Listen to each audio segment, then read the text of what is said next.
Hola mis queridos hermanos, bienvenidos a su canal de testimonio. Una vez más, ya estamos aquí puestos y listos para escuchar un nuevo testimonio. Este testimonio ya lo había anunciado con un corto, un pequeño video anterior y ya lo estábamos esperando. Un testimonio que estoy seguro va a ser de mucha bendición, especialmente para muchos hombres y jóvenes que a lo mejor están batallando con alguna adicción, con algún vicio. Bueno, pues escúchalo porque vas a ver que Dios tiene poder. Y bueno, hoy tenemos un invitado que se conecta con nosotros desde San Luis Potosí, México, y tengo ya aquí a nuestro hermano Franco, que quiero presentárselos aquí en la plataforma. ¿Cómo está, mi hermanito Franco?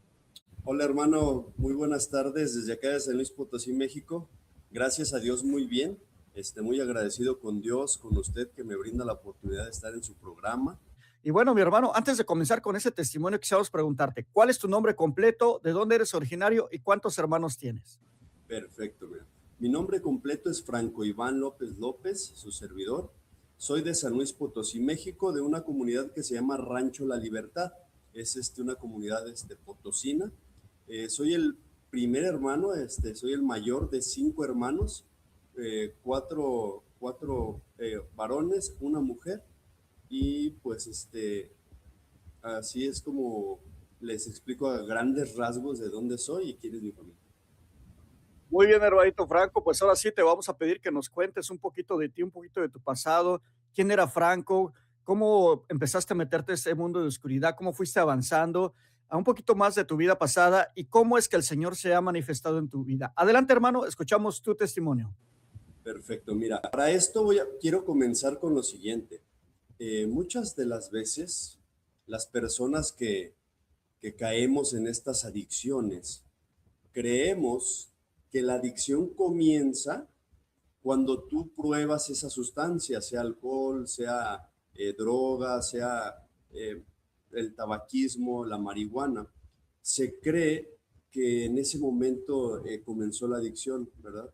Pero en mi experiencia personal, tengo que decir que eso nada más es el detonante de lo que te impulsó a meterte en esa oscuridad, ¿verdad? En ese mundo tan oscuro como es la drogadicción y el alcoholismo. Esto va mucho más atrás de en el momento que tú decidiste consumir la primera cerveza o la primera dosis. Cuando todo esto comienza en la infancia de la persona que está sufriendo de alcoholismo o de drogadicción, todo esto comenzó en nuestra infancia. Para esto te voy a hablar un poco primero de cómo era Franco de pequeño, cómo era ese Franquito, ¿verdad? Mira, yo cuando era chico del jardín de niños, del preescolar, a la primaria, pues mi vida era perfecta, se podría decir que era perfecta. Un niño, eh, pues alegre, un niño que gozaba del amor de mamá, de papá, el amor de una gran familia, porque cabe mencionar que tengo una maravillosa familia. No solamente era mamá, papá, sino que nos criamos también con las hermanas de mi padre, en comunidad con mi abuelito y mi abuelita paternos. Entonces, una familia unida, o sea, una familia muy amorosa, una familia que estaba siempre en esas buenas, pero sobre todo en esas malas. Ahí me desarrollo yo de pequeñito, ¿verdad? O sea, cuando no tenía la conciencia para saber todavía qué tan grave era el alcoholismo y que ni por la mente me pasaba que existiera otra sustancia, ¿verdad? La drogadicción, la droga. Entonces, en aquel momento yo era muy tierno, era un niño súper tierno, un niño muy sensible. A mí me gustaba mucho contemplar la naturaleza, a mí me encantaba pintar, dibujar, bailar, me encantaba la música, yo soñaba con cantar. Cabe mencionar que por mi mente me llegó a pasar el ser sacerdote. Yo era como muy tierno, de verdad, o sea, muy amoroso. Yo fácilmente me desprendía de algo que estuviera comiendo para que alguien más lo pudiera tener. Sin problema yo se lo daba. A mí me dolía mucho el sufrimiento de los demás.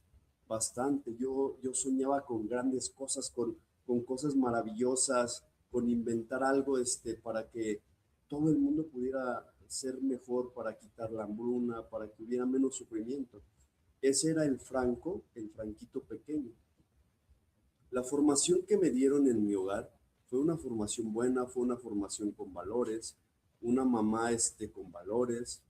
Yo creo que aprovecho también este espacio para decirles que hicieron un maravilloso trabajo, o sea, que dieron lo mejor de ella, se notó siempre y hasta la fecha han dado lo mejor de sí. Entonces les mando un caluroso saludo, un fuerte abrazo y en mi corazón siempre van a estar esas personas. Posteriormente voy a platicar que mucha de mi recuperación también es por la gran ayuda que ellas siempre me brindaron. Entonces, ese era el Franquito pequeño. Ese fue un niño que creció así, o sea, en abundante amor, de verdad, hermano, que en abundante amor. ¿Qué fue lo que pasó entonces? ¿Por qué ese cambio tan drástico, verdad, en mi vida? Entro a la primaria, hermanito, y ahí empiezan los problemas, perdón, para Franco, para ese Franquito. ¿Por qué? Porque pues no estaba yo capacitado, yo creo que de tanto amor que me tenía mi familia, pues me tenían como en mi burbujita, ¿no? Así, yo no sabía de malicia, yo no sabía qué era una maldición, qué era una grosería, mucho menos esas groserías tan grotescas que suele decirse o que suelen escucharse en calle, ¿no? Entonces, hermano, ahí empieza el problema conmigo, ¿verdad? Y conforme fui creciendo, me fui dando cuenta de las carencias. Mi papá fue alcohólico, mi papá fue alcohólico, mi papá también fue drogadicto. Entonces, esta parte de la drogadicción de mi papá lo ocultó él perfectamente. Sinceramente, nosotros nos dimos cuenta de en qué se desenvolvía o esa parte de él porque sufrí el secuestro de mi padre. A los 16 años de edad secuestran a mi papá y Dios lo tenga en su santa gloria, no volvimos a saber de él. Fue algo repentino, o sea, fue algo muy repentino. Nosotros sabíamos que papá, pues era alcohólico, ¿no? Y cabe mencionar que en Rancho La Libertad, sin el afán de ofender a nadie, con todo respeto lo digo, pero era un ambiente muy hostil de verdad. O sea, era un ambiente de alcoholismo, era un ambiente, de machismo, o sea, pues un machismo así como que muy arraigado, un machismo exagerado donde el hombre era el que mandaba, era el que decidía, el que podía tomar sin control, alcoholizarse sin control, las mujeres desgraciadamente sumisas, ¿verdad? Abordaban un tema y fácilmente pues eran calladas por su esposo.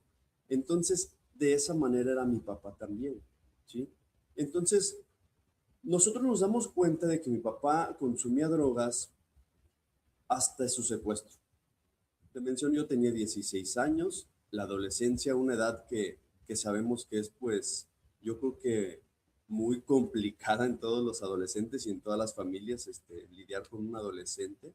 Y en esa etapa estaba yo. Pasa el secuestro de mi papá y pues fue un golpe durísimo, hermano. De verdad, fue un golpe así durísimo. Es como que le quitan el pilar, la cimbra de tu hogar. O sea, todo se desmorona, todo se mueve y ahí empeora, ahí creo yo que ahí empieza mi alcoholismo real, mi alcoholismo así como que fuerte, porque yo ya había probado unas copas de alcohol, pero no llegaba a la embriaguez y después de esa etapa, perfectamente recuerdo que cada que yo tomaba era llegar alcoholizado a mi casa, o sea, era llegar fulminado. Ahora entiendo que pues era una manera de mitigar ese dolor, o sea, era una manera de mitigar todo eso. Entonces me voy a regresar un poco, ¿verdad? Digo, en la etapa de la primaria, 6, 7, 8, 9, 10, 11, 12 años, hasta los 16, fue ya algo complicado porque yo veía la manera en la cual mi papá se comportaba alcoholizado. Yo veía que mi papá se comportaba de una manera muy diferente a cuando él estaba en sobriedad. Cuando mi padre estaba en sobriedad, era una hermosura de persona. Era una persona con la cual todo mundo quería estar, a la cual nadie le oía. Si tú estabas cerca de él, te sentías súper protegido, o sea, un hombre vigoroso, fuerte, muy trabajador, respetuoso, una excelente persona. Pero cuando estaba alcoholizado, hermano, era todo lo contrario. Lo voy a decir en una sola palabra, con todo el respeto para mi madre y mi familia. pero se volvía una persona despreciable, totalmente despreciable. En eso te convierte el alcohol. Claro, mira, mi papá, cuando estaba alcoholizado, cuando estaba en ese estado, pues era una persona muy violenta. Eso era él, una persona que maldecía, una persona demasiado violenta. Era una persona que le gritaba a mamá, era una persona que maltrataba a mamá, era una persona que en la calle se peleaba, o sea, una persona muy intolerante, una persona que se volvía muy colérica en ese estado. Entonces, de esa manera se comportaba. Entonces, todo ese comportamiento a mí me dañaba mucho, me dañaba demasiado. O sea, para mí, para un niño de esa edad, pues era muy confuso no tener dos versiones de su padre. Y pues yo extrañaba mucho esa personalidad que él tenía. Y a esto le añadimos que yo me sentía pues muy solo. O sea, yo me sentía totalmente desprotegido por la ausencia de papá. Porque a pesar de que él estuviera, era como si no estuviera, porque la mayoría del tiempo se la pasaba en la calle, tomando con sus amigos. Y el poco tiempo que estaba en casa, pues solía haber mucha dificultad en mi hogar. Una familia disfuncional, una familia que tenía breves momentos de felicidad y muy gratos. Hubo momentos demasiado hermosos, ¿verdad? De felicidad, pero también había otros así de drásticos.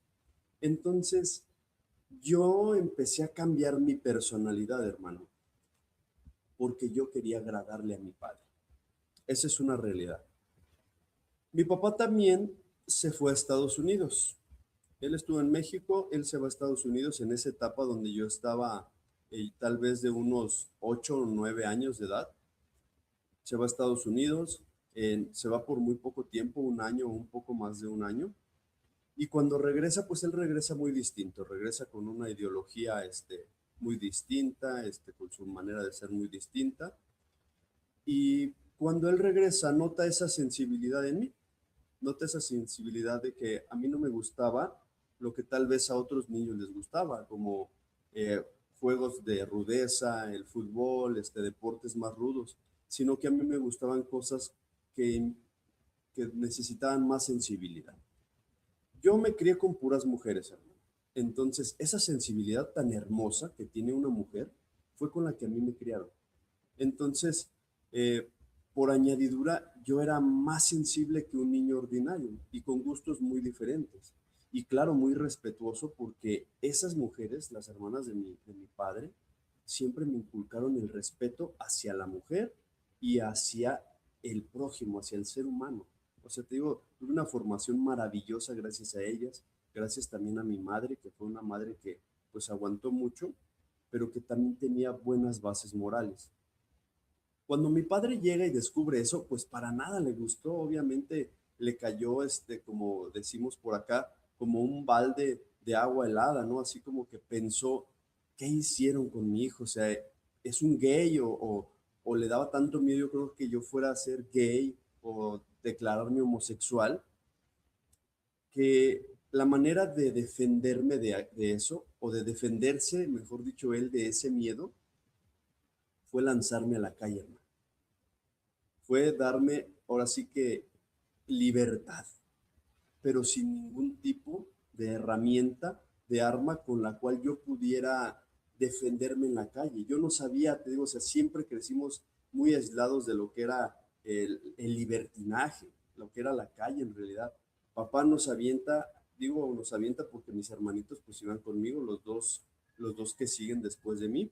Entonces, pues la perversidad de la calle pues me envolvió más a mí que a ellos porque yo a toda costa quería agradarle a mi padre. A toda costa yo quería agradarle a él. Él para mí era un ejemplo, era pues una figura de autoridad muy grande y lo amaba tanto que yo quería agradarle simplemente. Simplemente era lo que yo deseaba, agradarle a ese hombre. Y de ahí parte que mi conducta cambia. O sea, yo dejé mi esencia, la que les platiqué de niño, y empecé a ser un actor, ¿verdad? En ese escenario en el cual yo buscaba que yo como protagonista, mi público totalmente era mi padre, agradarle a él a toda costa. Pero en ese lapso, hermano, por influencia, por, vaya, por ignorancia, ¿verdad? Por ignorar las cosas malas, por no tener esas armas de verdad, esas herramientas para salir adelante en la calle o defenderte, pues empezó a entrar en mí esa perversidad del mundo. A mí no me gustaba para nada el alcohol, o sea, yo aborrecía el sabor de una cerveza, era demasiado fuerte, pero poco a poco el demonio se va encargando de que esos hábitos se arraiguen tanto en ti que no te das cuenta cuándo es que pasas esa cortina de humo. Entonces yo empezaba a salir a la calle, empezaba a tener novias, empezaba a agarrarme a golpes, empezaba a ver cómo es que tenía que ser un macho. Y aunque me desagradara, lo hacía porque quería agradarle a mi papá. Quería agradarle también a la sociedad, hermano. Yo no me sentía parte de la sociedad, porque cuando yo salgo a la calle, después de estar en mi hogar, que me lanzan hacia la calle, pues me doy cuenta que yo era desagradable para la sociedad. O sea, todo el mundo me veía como un debilucho, me veía como de verdad, o sea, como un homosexual, hacían muchos comentarios de eso, como muy débil, y eso me lastimaba tanto porque yo decía, si eso está bien, si toda la vida o lo que llevo de vida me han inculcado que eso es lo correcto, porque esta gran mayoría de acá afuera del mundo lo ve mal. Y eso me hacía sufrir porque ahora tenía que hacer cosas que no me gustaban para agradarle a la persona o a las personas, para sentir pertenencia en la sociedad. Y eso nos pasa a muchos hermanos. Me atrevo a decirlo que la gran mayoría de la gente está actuando, no está viviendo. Y el actuar en lugar de vivir es muy pesado. Muchas veces te pones una máscara sobre una máscara. ¿Qué quiero decir con esto? Yo pudiera estar actuando para agradarte en este momento a ti. Después, si voy con el sacerdote, ponerme otra máscara. Si voy con mamá, papá, otra máscara. Ante la sociedad, otra máscara. Y en ese intercambio de personalidades, pierdes tu esencia. Lo que realmente eres, la gracia con la que Dios te mandó, se pierde. La perdiste en el camino porque no sentías pertenencia. ¿Por qué pasa esto, hermano? Y es muy importante que todo el mundo lo escuche. La ausencia de Dios en la vida del ser humano es el primer elemento para que el hombre o la mujer se pierda en el camino. La ausencia de Dios en la vida del hombre es la causa, es el motivo, es la raíz de toda perversidad. No es que Dios sea malo, tenemos un Dios misericordioso, amoroso. Jesucristo es todo amor. Jesucristo es el amor puro, es el amor limpio, es la esencia del amor, es la creación, es el amor mismo, vaya. Entonces, la ausencia de Él en tu vida, hermano, tú que me estás escuchando, es es la causa de todo mal, de todo malestar, de toda adicción, de toda enfermedad física, mental y espiritual. Y eso lo compruebo con mi persona, hermanito, puedo comprobar eso. Y yo decía, es que Dios se perdió, se me perdió. No, Dios, hermano, no está perdido. Dios está en el mismo lugar de siempre. Jesucristo está en el mismo lugar de siempre, sentado a la derecha del Padre. Los que andamos perdidos somos nosotros. Y el camino es tan claro, es tan fácil para llegar a Él. Solo necesitas un corazón dispuesto, solo necesitas aceptar que tú eres el que está perdido y Dios se manifiesta grandemente en tu vida. Te regresa pronto y rápidamente al camino, al sendero iluminado. Hermanito, cuando pasa lo del secuestro de papá, ahí empeora mi alcoholismo. Empeora totalmente. Empiezo a tomar desmedidamente, así exagerado. Posteriormente conozco a la mujer que actual es mi esposa, con la cual tengo dos hermosos hijos que adoramos. Y aún así tuve un breve momento de sobriedad, cuando me sentía totalmente enamorado, cuando sentía... Mi esposa fue una luz en mi vida. Hay un proverbio que me encanta que dice que de Dios es la buena mujer, que tus padres te podrán dejar la mejor herencia, pero que la buena mujer solamente es de Dios, solamente es un regalo de Dios. Y yo así lo creo, hermano, porque en aquellos momentos me alcoholizaba tanto y andaba en la calle, en los lugares más peligrosos de San Luis, en los alrededores, y lo único que pasaba por mi mente era información, no para regresar ya a mi padre, sino para poder vengarme de aquellos hombres que habían estado involucrados o que le habían causado ese daño. Llega mi esposa en mi vida y a los pocos meses nos embarazamos de mi primogénito, de mi primer hijo. Y eso, hermano, sació esa sed de venganza. Totalmente, el amor, la llegada de mi hijo, la llegada de mi esposa a mi vida, sació esa sed de venganza, pero ese alcoholismo ya había crecido demasiado. Entonces yo me caso a los 17, 18 años de edad, muy, muy joven, y hermanito, esto es muy drástico, pero es una realidad. A mis 22 años de edad, el alcohol ya me había vencido. El alcohol ya me había dado la vuelta. Hiciera lo que hiciera, yo ya no podía dejar. Yo bebía para vivir y vivía para beber. Desgraciadamente, un joven de 22 años ya había tenido unas escenas tan vergonzosas como hacerse en los pantalones sus necesidades, como quedarse en la calle. Hubo una ocasión que perdidamente alcoholizado me desnudé y salí al patio de mi casa, desnudo. Me vieron mis familiares, o sea, unas escenas demasiado tristes, demasiado dolorosas para ellos y para mí.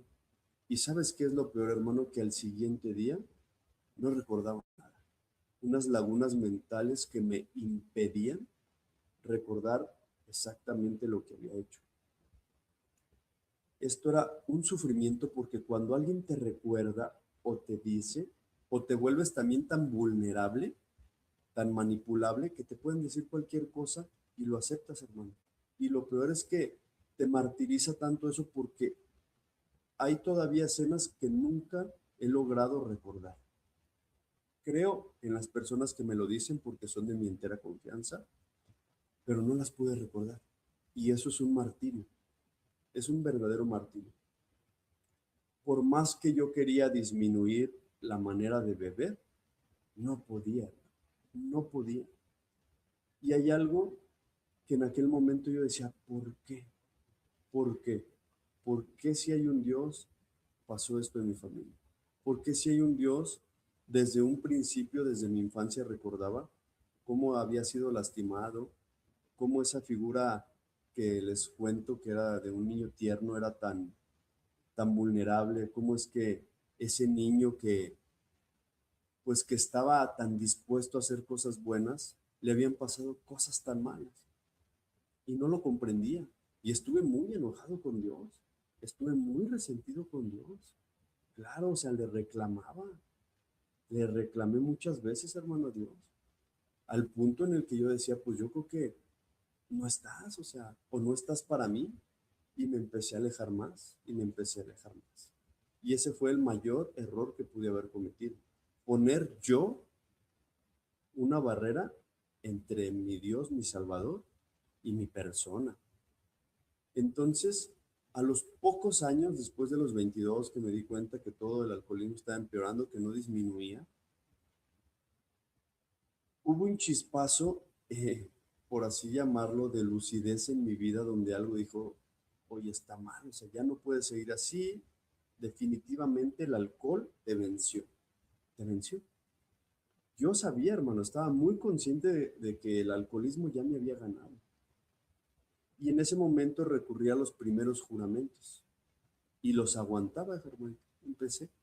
Me acuerdo perfectamente que en esa ocasión había jurado por 2 años, por 2 años. Acá hay una virgen en el estado de Jalisco, la Virgen de San Juan de los Lagos, y mucha gente de aquí de Rancho La Libertad de San Luis Potosí iba hasta allá a hacer esos juramentos porque era muy milagrosa, es muy milagrosa, de hecho, la Virgen, hermanito, tú no me dejarás mentir, sabes que es una amada de nosotros los católicos y que pues su intercesión es valiosa, es grandísima, es muy poderosa. Entonces con esa intención me fui, hermano.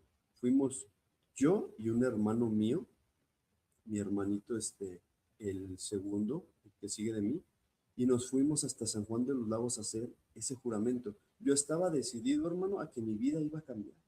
Yo iba con completa fe a que después de ese juramento todo iba a mejorar, que iba para bien, y realmente así fue, hermano, así fue.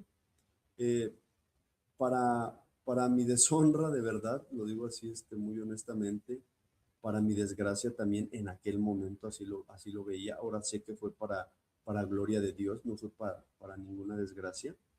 Eso era lo que sentía en aquel momento. Rompí ese juramento, hermano. Me faltaban 2 meses tal vez.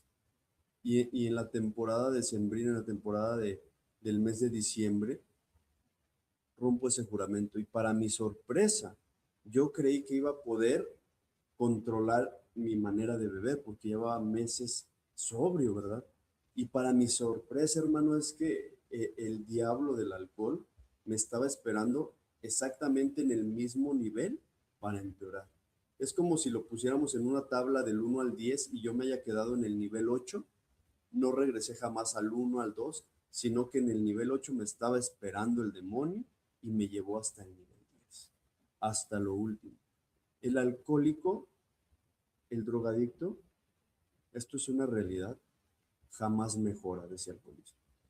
Siempre empeora, siempre. Y en cada recaída es mucho peor. Es como si hubieras, como la persona que pierde sus piernas, jamás le vuelven a salir piernas nuevas. Así es el alcoholismo. El que perdió la manera de beber socialmente, jamás la va a recuperar, hermanos. Jamás. Esto te lo digo desde lo más profundo de mi corazón, para que tengas la comprensión de que jamás vamos a poder a beber normalmente. Y no es que seamos personas anormales. No te consideres anormal. Yo soy completamente normal. Tengo 2 orejas, tengo 2 ojos, 2 manos, por gracia de Dios. Tengo mis 2 piernas, tengo los órganos que tiene cualquier ser humano. Somos iguales, no somos diferentes, somos normales, pero nuestra manera de beber es la que no es normal. Vivimos en el mundo que Dios hizo para nosotros, en la creación del todo, pero no porque estemos en el todo, quiere decir que todo sea para mí. Hay cosas que me van a dar alergia como ese alcohol. Hay cosas que no son para Frank. Hay cosas que no son para mi hermanito. Hay cosas que no son para todos. Y tenemos que tener la aceptación de decir, esto no es para mí. Y en este caso el alcohol no se hizo para mí. No fue para mí. Desde un principio no fue para mí, pero sirvió para algo que en un momento les voy a decir. ¿Por qué hago notar esto, hermano? Porque a veces tenemos esa reserva de que algún día vamos a tener o vamos a desarrollar la capacidad de beber socialmente. Y tenemos que borrarnos eso de la mente. La primer sugerencia, yo no soy nadie para aconsejar, así que la sugerencia que yo les doy, deja de relacionar tu vida, tu existencia con el alcohol o con la droga. No lo relaciones más. Tú no estás ligado a vivir en una vida de alcoholismo y de drogadicción.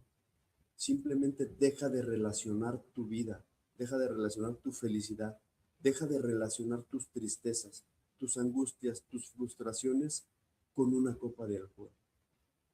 Ese sería un muy buen inicio. Así, yo creo que es la manera más sencilla de poder explicar que si tú dejas de relacionar algo, vas a poder cambiar de hábitos. Y cuando dejes entrar a Dios en tu vida, su gracia te va a cambiar totalmente. Tú no puedes depender de que tu felicidad sea manejable por una cosa que lo único que hace es dañar. Bien, me regreso un poco. En aquella ocasión que yo rompí ese juramento, hermano, me di cuenta que me embriagué de la misma manera y peor aún, más rápido, mucho más rápido. Y la solución que vi o que me ofreció el demonio en manos de un hermano en Cristo fue la cocaína. En aquel momento me dieron esa sustancia en mi mano, me dijeron, con esto vas a aguantar. Es como si fuera magia, es como si fuera esto. Y yo caí, hermano, caí de verdad. Y la primera vez pues no sentí ningún tipo de reacción, o sea, sentí que no.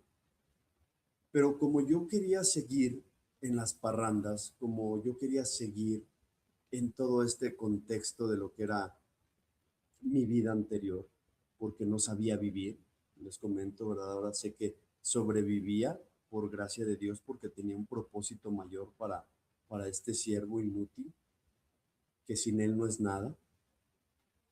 Entonces empezaba a consumir un poquito, luego más, y llegó un día en que sentí verdaderamente ese efecto. Sentí esa euforia, sentí esa alegría, ¿verdad? Ese golpe de dopamina. La droga lo que hace es eso, elevar tus niveles de dopamina drásticamente y pues te sientes que tocas el cielo, si te sientes maravilloso, pero lo que no te dicen, lo que no contemplas, lo que ignoras, es que posteriormente te vas a sentir 10 veces peor que al inicio. Entonces, algo que yo quiero añadir a esto, la ignorancia, hermanos, es la peor prisión. Es la peor prisión en la que un ser humano puede vivir. Para eso yo les pido que lean, que se cultiven, que escuchen estos videos de este canal y de otros tantos, ¿verdad? Ahorita, gracias a Dios, las redes sociales nos informan de una manera muy abierta y eso es maravilloso. Cuando yo empiezo a consumir de esa manera la droga, yo pensé que mi problema del alcohol se había solucionado. Dije, wow, o sea, ¿por qué no conocí esto antes? Porque yo la evitaba, la evitaba. Yo conocía quién consumía eso y lo evité muchos años, lo evité tantos años, pero posteriormente a la edad de 24 años yo caí en las garras del demonio y la drogadicción y empezó verdaderamente un infierno peor que el del alcoholismo. Yo les dije que mi papá en ese estado era despreciable, hermano. Pues yo era esa figura. Lo que más me había lastimado de papá, lo que más me había dolido de papá, yo lo estaba proyectando. Y ahora entiendo por qué. Cuando tú creces y eres lastimado, hermano, y tienes esas heridas, y esas heridas no son sanadas, se van a convertir en una sombra, en un demonio, ¿sí? Y ahí va a estar. Y la manera de manifestarse va a ser en una adicción. No solamente estoy hablando de la droga, del alcohol, también la pornografía, la masturbación, el sexo desmedido, el dormir de más, el trabajar de más, el hacer deporte de más. Hay adicciones que la sociedad las adopta como buenas, pero no dejan de ser una adicción porque te impiden ser completamente feliz. Y cuando tú eres adicto a algo, el que está moviendo los hilos es el demonio. El que te está manejando como una completa marioneta es el demonio, porque no eres dueño de ti mismo. He visto cientos de casos a lo largo de estar con personas con adicciones, personas enfermas de alcoholismo y drogadicción, que jamás dejas de ser presa del demonio hasta que no te liberes de todo eso que es una adicción. Todo lo que estás haciendo, hermanito, en exceso es una adicción. Estás enfermo. ¿Y por qué es enfermo? O sea, estás enfermo del alma. Claro, eso. Tú estás enfermo del alma. ¿Cómo sabes que estás enfermo o que estás enfermando de tu alma? Cuando empiezas a pecar. Cuando estás haciendo cualquier pecado, es la sintomática de un alma que está enferma. Y el alma enferma, vuelvo a repetirlo, por la ausencia de Dios en su vida. Alguien que no tiene a Dios en su vida va a pecar. Y a raíz del pecado su alma está enfermando. Y gravemente, muy gravemente. Cabe mencionar, hermanito, que a través y a raíz de todo esto que he vivido, de todo lo que me he investigado, de todas las veces que he meditado, les voy a decir que mi alma ya había enfermado a una temprana edad. Mi primer adicción no fue el alcohol, no fue la droga, hermano. Era algo más cruel y era el sexo. A una edad muy temprana, yo ya era adicto a la masturbación, era adicto a la pornografía y cuando tuve el alcance de estar con mujeres, esa fue una adicción que me atormentó muchos años de mi vida.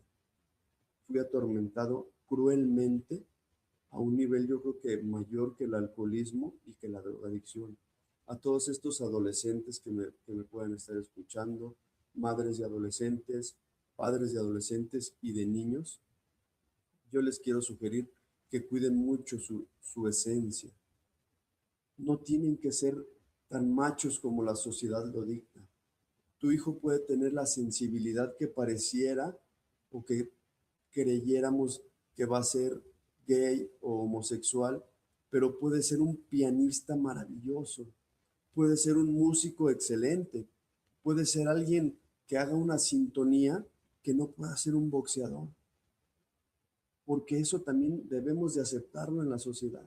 Puede ser un pintor maravilloso, puede ser un cantante, de ópera, no se puede ser alguien extraordinario, totalmente hombre, totalmente masculino, pero con una sensibilidad que viene de Dios porque se requiere para la misión que Dios le tiene, para crear música, para crear tantas cosas que no necesitas la fuerza, necesitas la sensibilidad. Por favor, yo los exhorto de verdad a que vean, a que visualicen, a que se tomen ese tiempo de calidad para ver a todos sus hijos, porque todos van a ser diferentes.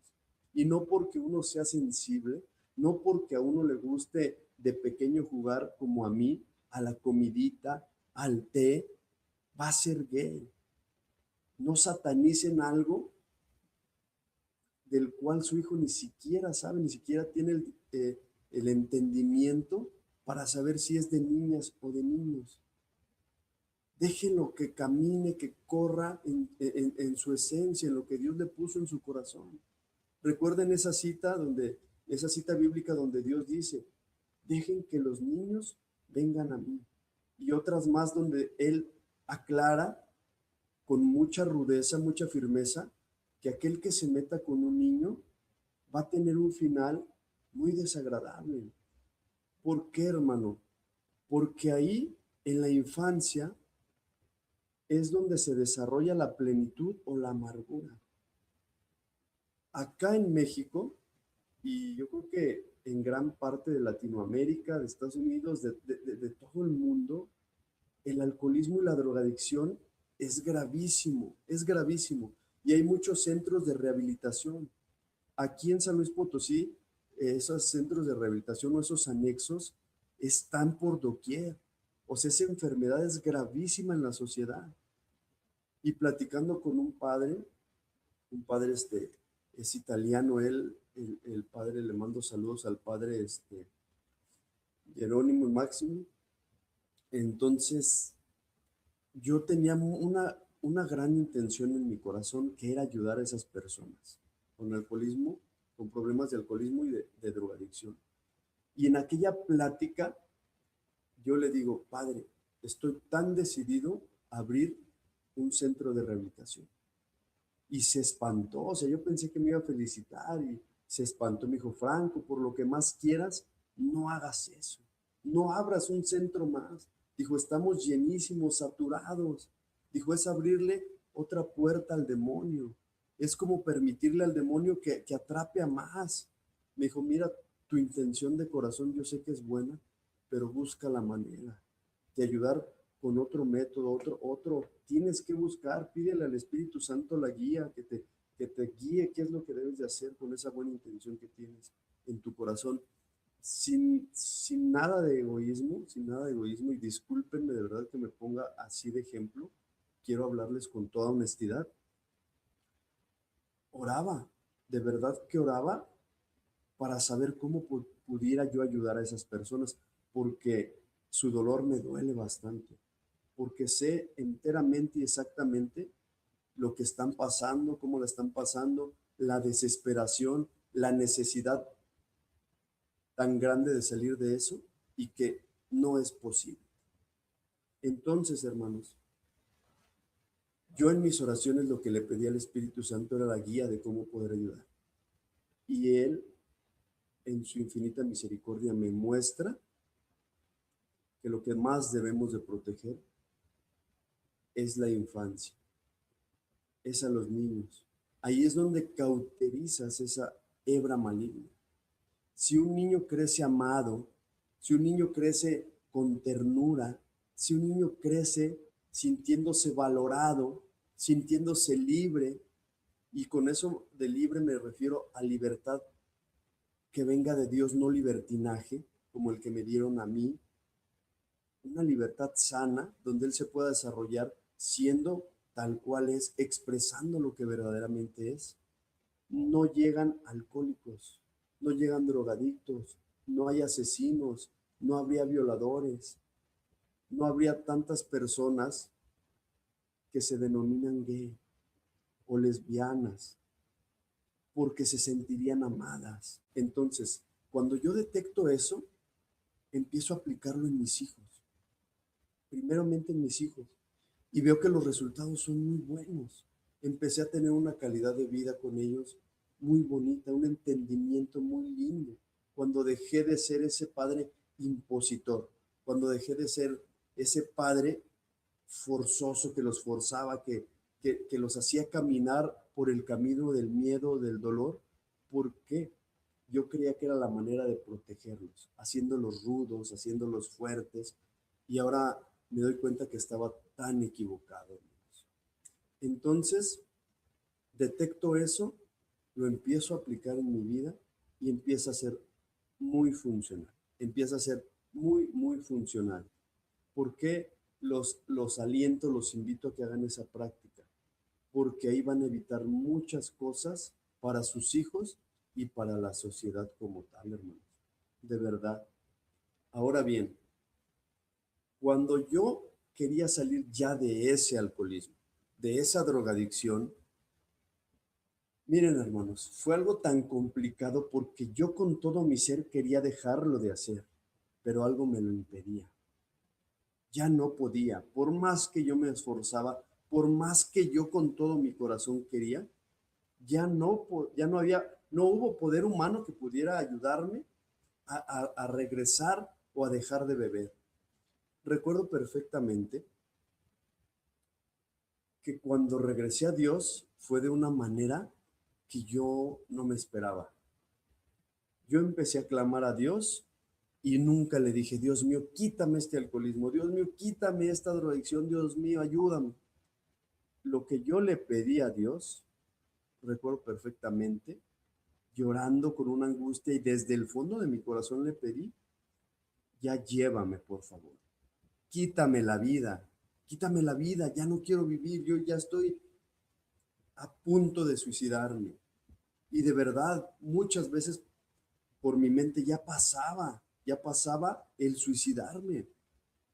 Era una angustia tan espantosa, era una angustia eh, insoportable, de verdad, o sea, las noches eran larguísimas, los días eran tan grises, era espantoso, hermano, muy espantoso, es el verdadero infierno aquí en la tierra.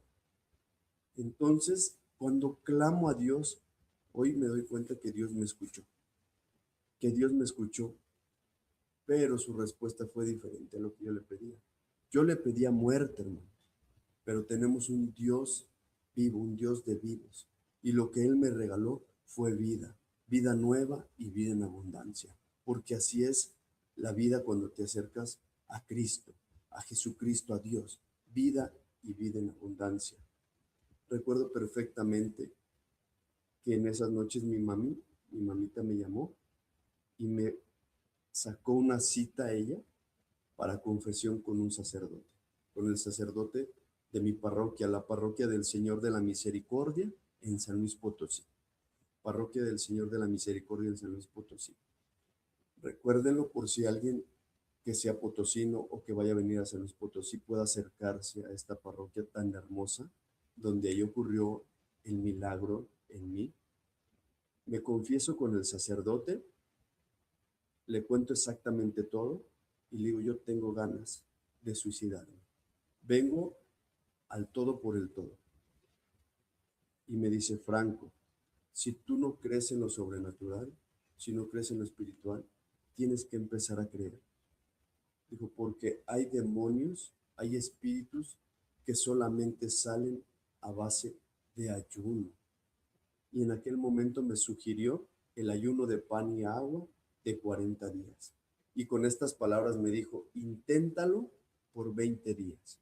Y si no puedes por 20, por 10. Y si no puedes por 10, los que resistas. Y lo vuelves a hacer, y lo vuelves a hacer. Dijo, Dios va a ver en ti la buena voluntad. Hermanos, llevaba yo meses sin poder dormir tranquilo. Llevaba meses que la comida me sabía a nada, a cartón. Y en aquel sábado, recuerdo perfectamente, perdón, aquel sábado, era un sábado, me hace una oración y me dice, ves tranquilo y duerme tranquilo. Dijo, mañana te levantas, comes algo, asistes a misa dominical, dijo, y el lunes a primera hora comienzas ese ayuno. Y en nombre de Jesucristo vas a ser liberado. Hermano, por mi mente pasó, si el Padrecito supiera que llevo meses sin poder dormir, meses sin poder comer. Y me lo callé. Llego a casa y esa noche dormí como nunca había dormido. Y cuando desperté noté esa acción y dije, algo pasó. Y empecé a comer, comí como no había comido en mucho tiempo. Y volví a sentir algo. La presencia de Dios ya la sentí en mi vida. Dije, algo está pasando en mí. Y empecé a sentir esperanza, hermano. Empecé a sentir una luz en mi vida. En aquel momento yo ya concebía que de alguna manera Dios ya estaba actuando en mí. Y empecé ese ayuno de pan y agua. Y pasó el primer día, pasó el segundo día, hermano, pasó el tercer día, el cuarto, y los días me sabían a gloria. Ese pan sencillo, ese bolillo que venden acá en México, ese bolillo, virote, ese pan sencillo de agua blanco, me sabía a gloria, hermano. O sea, estaba maravillado. Y pasaban los días y el que tenía meses bebiendo diario, meses drogándose diario, estaba venciendo por la gracia de Dios ese alcoholismo a través de este ayuno de pan y agua. En los días 10, hermanito, yo me dedico a la carnicería. Los fines de semana acá se venden muchas cosas, ¿verdad? Que son muy antojables. Empezó esa lucha donde ya se me antojaba todo. Y gloria a Dios, mi madre me acompañó en ese ayuno.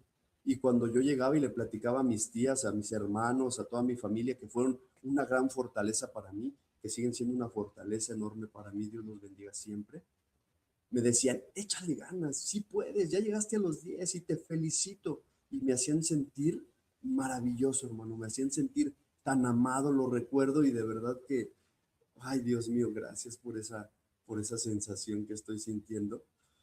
Y se empezaron a unir, hermanitos, se empezaron a unir a mi ayuno, decían, nosotros también vamos a ayudar y estamos contigo y Dios es más fuerte que todo lo que te está pasando y vamos y gloria a Dios y sí vas a poner y sí puedes y sí puedes. Y se unía un hermano y se unía otro y después se unía una tía y después otro tío y después el que no creía empezó a creer. Y hermano, mi transformación la vivió toda mi familia. Ese regalo tan enorme que Dios tenía para nosotros era en familia, hermano mío. Yo te invito a que te des la oportunidad que yo me di y le abras el corazón a Jesucristo y le digas, Padre mío, haz tu voluntad en mí porque aquí está tu hijo que te necesita. Hermano, llegué al día 40, y yo tenía una lista maravillosa, hermano, de lo que me quería comer y de esos antojos. Y llegó el día 41, curiosamente, no me comí nada de esa lista tan grande. Tomé un pedazo de pan tostado integral, unos cubitos de mango que con mucho amor me había puesto mi esposa de lonche. Dios te bendiga, mi amada esposa. Y cuando le doy esa mordida a ese pan, lo que pasó fue una maravilla, hermanos. En ese momento esos sabores eran lo máximo, pero en aquel momento Dios me habla y me dice, en mi corazón, te regalo vida nueva, hijo. Tienes vida nueva. En ese momento lloraba de alegría, en ese momento Dios se manifestó en mi vida, en ese momento me cambió, me transformó. Gloria a Dios por ese momento tan hermoso en mi vida. Dios hizo su obra. Y hermanito, te digo, si tú estás sufriendo, Dios tiene ese camino también para ti, hermano. También es para ti. Ahora te digo esto para terminar, para concluir este video. Yo y muchos me han preguntado, ¿por qué pasaste por ahí? Y no podía dar esa respuesta y el día de hoy la sé. El día de hoy Dios ha abierto mi entendimiento y hay un evangelio, todo el mundo yo creo que lo tenemos presente. Cuando Dios, cuando Jesús, cuando el maestro sana a ese ciego de nacimiento y los discípulos le preguntan, ¿por qué está ciego? Por los pecados de su padre, de su madre, por los pecados. Y el maestro le dice, no, él está ciego de nacimiento para que yo hiciera el milagro en él y glorificara al Padre, a Dios mismo.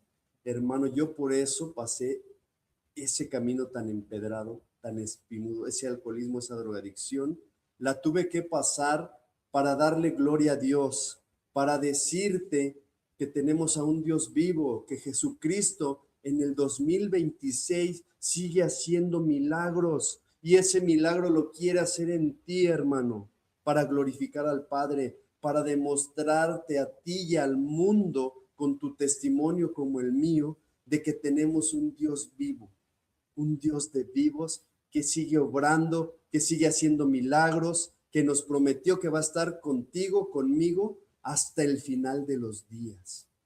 Por eso yo te puedo dar esta respuesta. Por eso Franco pasó por ese alcoholismo, para demostrar que Jesucristo sigue vivo, sigue fiel y sigue vigente en el 2026. Bendiciones. Me despido desde San Luis Potosí, México, Rancho La Libertad. Y si me lo permite mi hermanito, quiero decirles que tengo también un canal de YouTube que se llama Vida en Sobriedad. De igual manera está en otras plataformas como TikTok, Instagram y Facebook. Bendiciones y hasta pronto.